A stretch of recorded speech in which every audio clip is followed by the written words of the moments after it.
ఎలా చెప్పాలి, ఎలా స్టార్ట్ చేయాలి అని మాత్రం నాకు తెలియదు. ఎలా ముగింపు చేయాలంటే చెప్పగలుగుతాను. ఎలా అంటే ఒక సామెత చెప్పారు పెద్దోళ్ళు గతంలో, ఏమి జరిగినా మన మంచిగా అంటారంట. నా విషయంలో 26 రోజులు అదే జరిగింది. 26 రోజులు గత నెల 8వ తారీఖు, దాని ముందు అనుకోండి 6వ తారీఖు జగన్మోహన్ రెడ్డిని చిట్టిరెడ్డి అని 2.0 అని పోస్టర్లు పెట్టిన తర్వాత ఆ రోజు మరుసటి రోజు నుంచి 8వ తారీఖు నుంచి నా మీద ఎలా ఒక మనిషిని ఎలా తొక్కాలో, ఒక మనిషిని ఎలా ఇబ్బంది పెట్టాలో, ఒక మనిషిని ఎలా చంపేయాలో మానసికంగా అన్నీ చేశారు నా మీద. నిజంగానే నేను ఆ రోజు నుంచి ఈరోజు ఒకటే చెప్తున్నా, ఇద్దరికి మాత్రం నా జీవితాంతం రుణపడి ఉంటా. ఇద్దరికే జీవితాంతం రుణపడి ఉంటా. వాళ్ళకి నేను చచ్చే వరకు కూడా రుణం తీర్చుకోలేనంత రుణం చేయలేనేమో. వాళ్ళిద్దరిలో ఒకరు వచ్చి మా అధినేత పవన్ కళ్యాణ్ గారు, తప్పు చేయలేదు వాడు, పక్కన పెట్టండి, విచారణ వివరణ కోరిన తర్వాత తీసుకుందామని చెప్పి పవన్ కళ్యాణ్ గారు ఆ రోజు, అంటే వాస్తవాలు తెలియాలి, ఒక ఆరోపణ వచ్చినప్పుడు ఆ ఆరోపణలు వాస్తవాలుగా తెలుసుకోవాలని చెప్పి పవన్ కళ్యాణ్ గారు నన్ను నమ్మారు. రెండోది మీరు మీడియా, నేను తప్పు చేశాను లేదు మీకు అందరికీ కూడా తెలుసు. మీరందరూ కూడా 20 సంవత్సరాలుగా చూస్తున్నారు ఈ తిరుపతిలో. మీడియా, పత్రికా విలేకరు ప్రతి ఒక్కరికి కూడా పాదాభివందనాలు తెలియజేస్తున్నా, ఇంక్లూడింగ్ సాక్షితో సహా. ఎందుకంటే సాక్షిలో కూడా వాళ్ళ యాజమాన్య జీతం కోసం వాళ్ళు పనిచేస్తున్నారు పాపం, కానీ వాళ్ళు కూడా నా మిత్రులే. సాక్షిలో ఉన్నారు కూడా నాకు తెలిసిన వ్యక్తులు ఉన్నారు, నా శ్రేయోభిలాషులు. సాక్షి పేపర్లో కింద స్టాఫర్ నుంచి ఇన్ఛార్జీల వరకు నాకు తెలిసిన ఉన్నారు. 15 సంవత్సరాలు నాకు అంత మిత్రులే, కాబట్టి వాళ్ళకు కూడా కృతజ్ఞతలు తెలియజేస్తున్నా. అలాగే ప్రతి మీడియా, కెమెరామ్యాన్, రిపోర్టర్లు, స్టాఫర్లు, ఇన్ఛార్జీలు, బ్యూరోలు, ప్రతి ఒక్కరికి నా పాదాభివందనం. ఎందుకంటే నన్ను నాతో పాటు ఉన్న వాళ్ళు నమ్మలేదు, కానీ మీరు నమ్మారు నన్ను.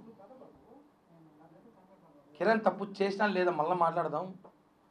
కిరణ్ తప్పు ఆరోపణలు మాత్రం వచ్చాయి, అవి వాస్తవాలా కాదా మళ్ళీ మాట్లాడదాం. అతను వాయిస్ వినిపించాలి, అతను ఏం చెప్తున్నాడు వినాలి.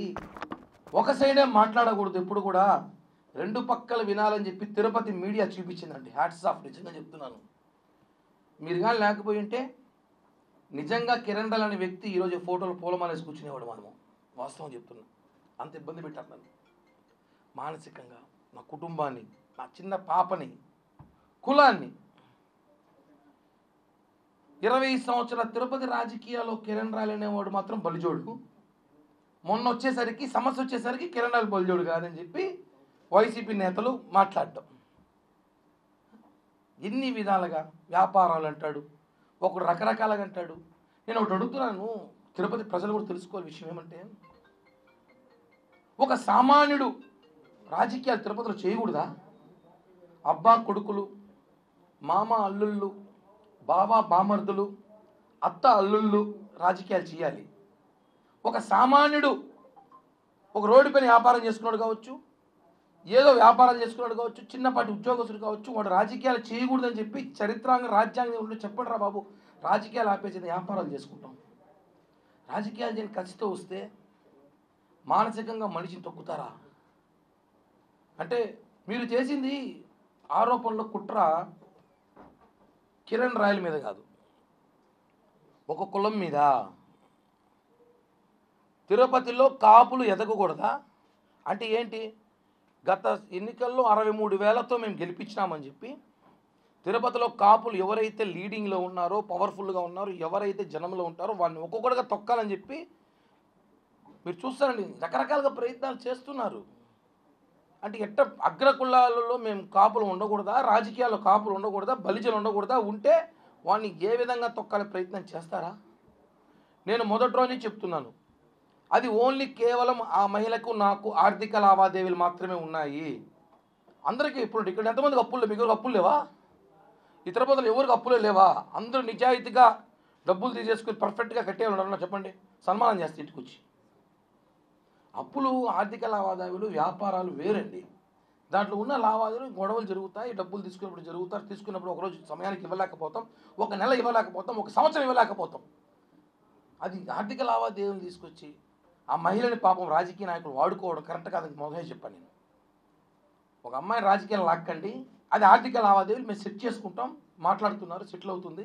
అంతేగాని ఆమెను తీసుకొచ్చి నువ్వు ఇలా చెబితే మేము డబ్బులు నీకు ఇస్తాం, నువ్వు ఇలా కిరణ్ రాయల పైన మాట్లాడితే నీ ఆర్థిక ఇబ్బందులు తొలగిస్తాం, కిరణ్ రాయలు మానసికంగా ఏడిపిస్తే నీకు సెటిల్ చేస్తాం, నీ కొడుకు సెటిల్ చేస్తాం అని చెప్పి రాజకీయ ట్రాప్లో ఆమెను ఇరికించారని గతంలో చెప్పా, ఇప్పుడు చెప్పా, ఇక చెప్పను కూడా, ఎందుకంటే ఆ ఇష్యూ క్లోజ్ అయిపోయింది కాబట్టి. తను ప్రెస్ మీట్ పెట్టి చెప్పడం, కోర్టులో కేసులను వాపస్ తీసేసుకోవడం, ఇవన్నీ కూడా చెప్తాను కదా. అందరూ ఉంటారు ఇద్దరు చాలామంది రాత్రి నుంచి కడిగిన ముత్యం లాగా వచ్చావు, కడగని ముత్యం నాకు, నేనైతే ముత్యమే, కడిగారు లేదో నాకు తెలీదు, నేనైతే ముత్యమే. ఒక మనిషిని నాశనం చేయడానికి సోషల్ మీడియా కూడా పనికొస్తుందని చెప్పి నాకు మొన్నే తెలిసింది. ఎంత దారుణమైన ట్రోలింగ్ చేశారంటే నన్ను, నా కుటుంబాన్ని, నాతో పాటు ఉన్న వాళ్ళని. నేను ఒకటే అంటున్నాను ఈరోజు ఈ ప్రెస్ మీట్ ద్వారా, బాధేసి చెప్తున్నా, మనసులో బాధతో చెప్తున్నా. 26 రోజులు నేను చాలా నేర్చుకున్నా. దయచేసి ఇంకెవరైనా జీవితంలో రాజకీయాలు చేయాలన్నా, వేరే వ్యాపారాలు చేయాలన్నా పక్కన వాళ్ళకి చెప్పకండి, అస్సలు నమ్మకండి. అందుకే నా పక్కన ఎవరు పెట్టుకోవాలి, ఈరోజు ఒకడే వచ్చా. నమ్మకండి, చెప్పకండి, తప్పు. ఎందుకంటే 26 రోజులు నేను చాలా తెలుసుకున్నా. మనిషి ఇబ్బందుల్లో బాధల్లో ఉన్నప్పుడు ఇద్దరే నిలిచారు నాకు చెప్పాను. ఒకటి పవన్ కళ్యాణ్ గారి ధైర్యం, 2 మీడియా, ఇంకా మహా అయితే కొంతమంది వేరే దేశాలలో ఉన్న జన సైనికులు రోజు ఫోన్లు చేసి అన్నా మేము ఉన్నాం భయపడకనే అనేసి. అంతా ఏ కాదని చెప్పట్లే, ఇక్కడున్న కొంతమంది జనసేన ఉన్న అందరూ ఉన్నారు. అంటే ఒకరు వచ్చి చెప్పేస్తే దాన్ని నమ్మడం అంత ఈజీ కాదు, దాని వాస్తవాలు తెలుసుకోవాలి. ఒక అడ్వకేటో ఎవరో ఉన్నాడు మొన్న, ఆయన ఈ ఇష్యూలో అతను ఒక ఆయన అడ్వకేట్ లాంటి వాడు, అడ్వకేట్ అది కాదు, అతని పేరు కూడా నేను చెప్పను, ఉప్పల్ బాల్ అంటాం మేము అందరం. అతను ఇప్పుడు ఒక సమస్య వచ్చిందండి మనకి, ఆ సమస్య అడ్వకేట్కి చెప్పుకుంటాం, సార్ నాకు ఇలా మోసం జరిగింది, ఇలా నాకు అన్యాయం జరిగింది, నాకు డబ్బులు రావాలంటే తను ఏం చేయాలి, కోర్టులో పిటిషన్ వేయాలి, కోర్టులో వాదించాలి. సాక్షి టీవీ, సాక్షి పేపర్లో కాదు. తను ఏం చేశాడు, కిరణ్ రాయల పైన ఆరోపణలు ఉన్నప్పుడు నువ్వు ఆరోపణలు కోర్టులో చూపించు, అంతేగాని డిబేట్లు పెట్టి నీ పబ్లిసిటీ పిచ్చి కోసం నన్ను వాడుకోవడం కరెక్ట్ కాదు. నీ మీద కేసేస్తా, తిప్పిస్తా తిరుపతికి, ఛార్జీలు కూడా నేనే పెడతాను నీకు, అప్ అండ్ డౌన్ ఛార్జీలు కూడా తిప్పిస్తా.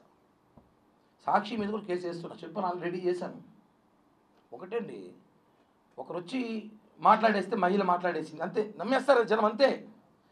వాస్తవం, ఆయన ఎందుకు మాట్లాడింది, ఎవరు మాట్లాడిచ్చారో తెలుసుకోలేకపోయారు జనం, అదే బాధ. ఆ మాటల్లో మాట్లాడే మాటలు నన్ను నిజంగా చెప్తున్నా, మొండి నా కొడుకే ఉంటాను కానీ నిలబడ్డా. ఇంకోడైతే నా ప్లేస్ చచ్చిపోయి ఉంటాడు, కుటుంబం మొత్తం ఆత్మహత్య చచ్చిపోయి ఉంటుంది ఈరోజు. నేను చాలా గట్టిగా నిలబడ్డా, మీకు తెలీదు, కేవలం ఈ రోజు కోసమే. నా క్లీన్ చిట్తో నేను బయటికి రావాలని చెప్పి నిలబడ్డా. సమయం పట్టింది, ఎక్కువ రోజులు పట్టలేదు. తప్పులు ప్రపంచంలో కిరణ్ రాయలు తప్ప ఇంకెవడో తప్పు చేసే లేడయ్యా.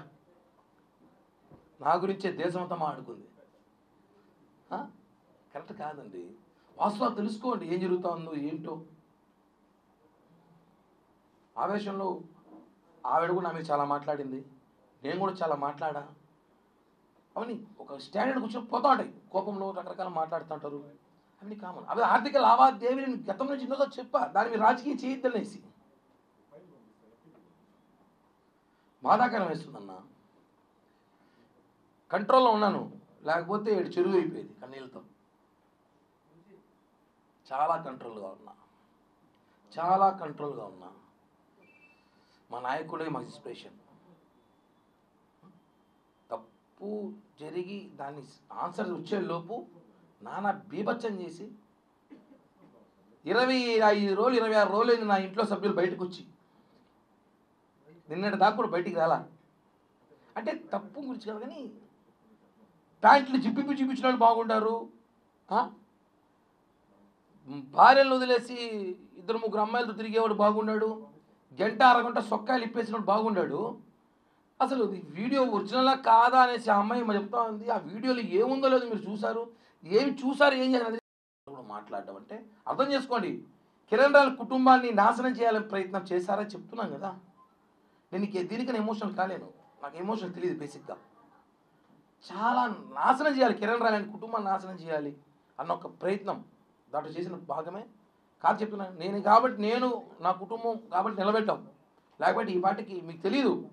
మీరందరూ కిరణ్ రాయల్ ఈ మధ్య ఈ ప్రెస్ మీట్లో కానీ ఈ 10 రోజుల్లో చూస్తారు. ఈ 10 రోజుల్లో మేము ఎంత మానసికంగా నలిగిపోయామో మాకు మాత్రమే తెలుసు. నిన్నటి రాత్రి వరకు కూడా సరిగ్గా నిద్రపోని రాత్రులు గడిపాం మేము. అంటే అన్న అప్పు వేరు, మర్డర్ వేరు, జైలుకి వేరు. ఆరోపణలు చాలా కష్టం, నిందలు భరించలేము. తిరుపతి తొట్టుంది, ఎక్కడ చూసినా నా గురించి డిస్కషన్ అంట. ఎవడు ఫోన్ చేసిన వేరే సమస్యలు లేవు పాపం, ఎవడు అప్పులు చేసుకోడు, ఎవడు అందరూ చాలా చాలా పద్ధతిగా బాగా పద్ధతిగా బతుకుతున్నారు అందరూ. నా గురించి మాట్లాడాలి అందరూ కూడా, అన్ని విషయాలు బయటకు వస్తాయి. నేను కూడా సమయం సందర్భం చూసి మాట్లాడతాను అంతే.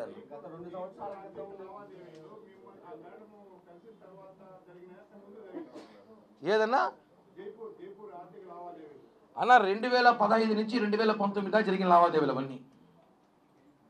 జైపూర్ ఇష్యూ 2021 కేసు, అది మాకు సంబంధం లేదు, అది మాకు సంబంధం లేదు.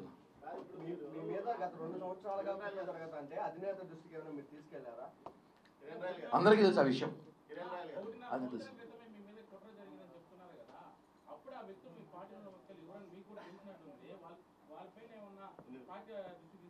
అలా ఇప్పుడు నేను నీ పేరు చెప్తే అంటే నమ్మరు కదా, బయటకు వచ్చాక నమ్ముతారు. ఇప్పుడు నమ్ముతారు.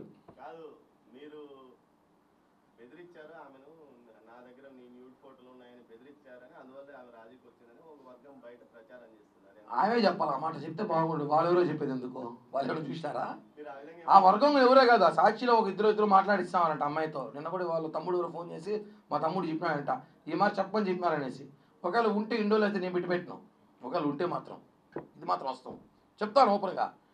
ఉంటే బాధితులు చెప్పాలి కానీ వాళ్ళు కూడా చెప్పేదట. ఏ టెక్నాలజీ రోజుల్లో కూడా ఏమున్నాయన్న పాలిటిక్స్ ఏమి లేవు. తాజా జగన్ మామ ఏదో అన్నాడు, దాని మీద కామెంట్ చేసే అవసరం ఉంది. ఎందుకంటే ఆయన జగన్ నిన్న ఆయన మాట్లాడుతూ చూసా కామెంటు, ఆయన లోకల్ ఖైదీకి ఎక్కువ, ఇంటర్నేషనల్ ఖైదీ తక్కువ, మధ్యలో ఉన్న ఖైదీ. ఆయనకు ఒకటే చెప్తున్నా, చెస్ ఉంటుంది కదా చదరంగం గేము, స్టార్టింగే రాజు చిక్కు పెట్టినప్పుడు ఎలుకలు ఏనుగులు సిపాయిలంతా పక్కకి తట్టి మళ్ళీ రాజు దగ్గరికి వెళ్తాం. ఇప్పుడు అందరూ ఆ పనిలో ఉన్నాం మేము, నీ దగ్గరికి వస్తాం.